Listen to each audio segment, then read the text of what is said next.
Like with the Cosmos SDK, there's like a ton of things it enables, and there's a few things where it suffers at, and those areas like are really areas that we're picking to like really dive in on. So Sam already mentioned storage. That's already going to be like a huge improvement by the end of the summer.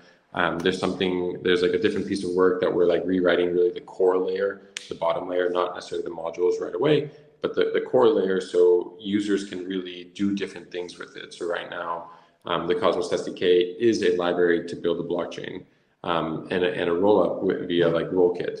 But the other part of this is like the current ABCI and like how it's built, how the SDK is built around ABCI is kind of like limiting in potentially what some features, what some users would want.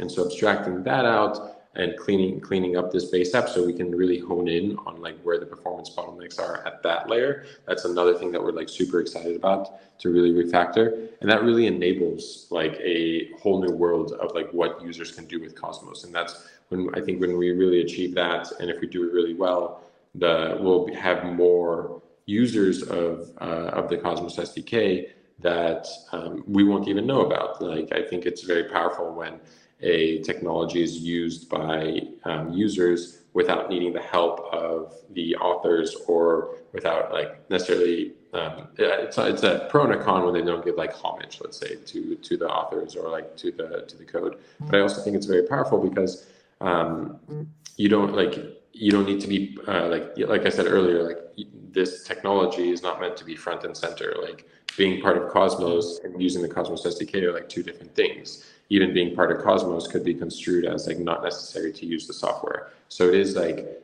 some teams want this, some teams want that. And I think really once we were able to do this rewrite, then we'll be able to really enable even more people to enable the software to really transcend Cosmos and the technology of where it's at right now.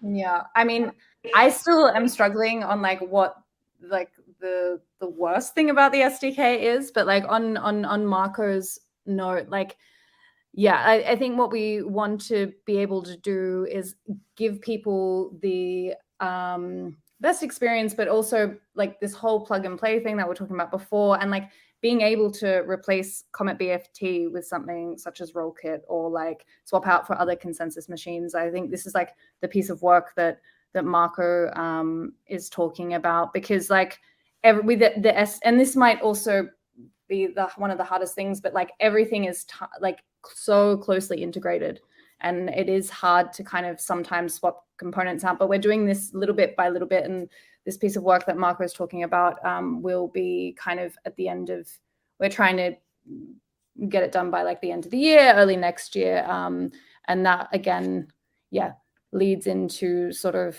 other things that we're working on, and like our roadmap, and like we have a few working groups, like one of them's cross-language, which is, I think that's like our only one at the moment, Marco, but soon we'll have the runtime modules working group as well. And like we encourage other teams to kind of also contribute to those as well, so that we have like brains kind of from every kind of different environment, and like just different teams.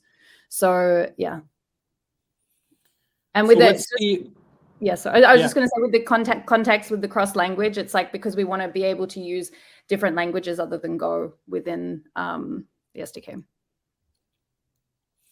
Yeah, so you already mentioned the Eden upgrade.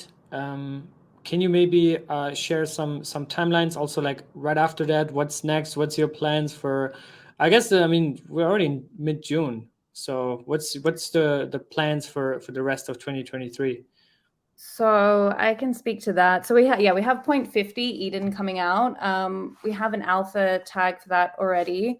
I think last week we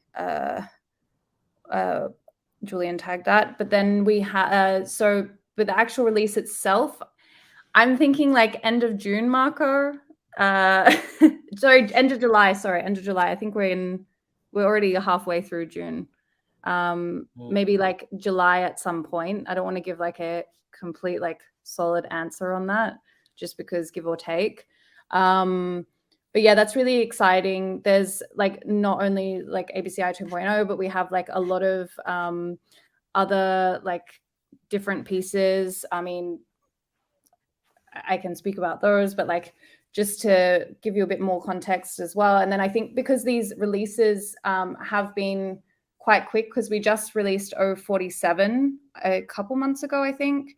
And then like the release cycle has been, very close together. So then now it's 0.50. We want to like give chains some time to be able to actually upgrade. So I don't think it will be until like the end of the year that we will have another release after this one.